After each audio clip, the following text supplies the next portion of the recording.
Hi hello' নমস্কাৰ। মোৰ অসমবাসী ৰাইজ সকলোকে হোলীৰ শুভকামনা জনালোঁ। আৰু মোৰ এই দেহাধন ইউটিউব চেনেলৰ জৰিয়তে সকলোলৈ হোলীৰ শুভকামনা থাকিল। আৰু সকলোৰে জীৱন যেন হোলীৰ ৰঙেৰে ৰঙীন হৈ পৰক তাৰে শুভকামনা জনালোঁ। আপোনালোকে এয়া দেখিব পাইছে ভাগৱত শোভাযাত্ৰা আৰম্ভ হৈ আছে আৰু আমি এইখিনিতে বঁটা দিছিলোঁ, মানে সেৱা জনাইছোঁ ভগৱানৰ ওচৰত আমাক যেন সদায় এনেকৈ ভকতৰ পদধূলি ল'বলৈ শক্তি দিয়ে। আপোনালোকে দেখিছে এয়া বা-বিজনে ইমান ধুনীয়াকৈ এনেকৈ ভাগৱতখন তেওঁ মূৰত লৈ গোটেই গাঁওখন এনেকৈ ভ্ৰমণ কৰে সকলোৰে মংগলৰ কাৰণে।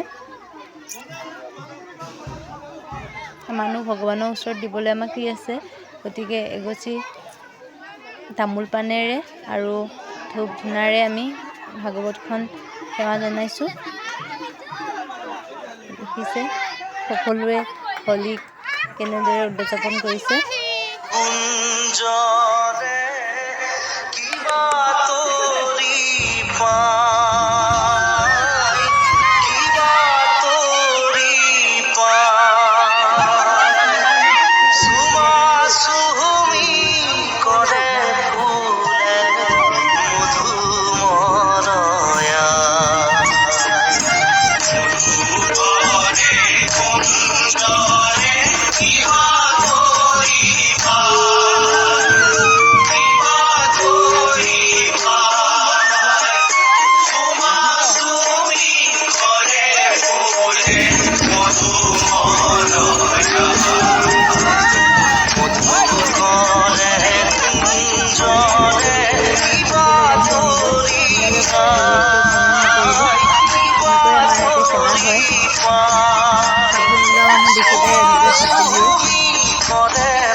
পাইছোঁ আৰু এয়া চাওকচোন কেনেকৈ সকলোৱে ফূৰ্তি কৰিছে, ইমান ধুনীয়াকৈ নাচিছে সকলোৱে।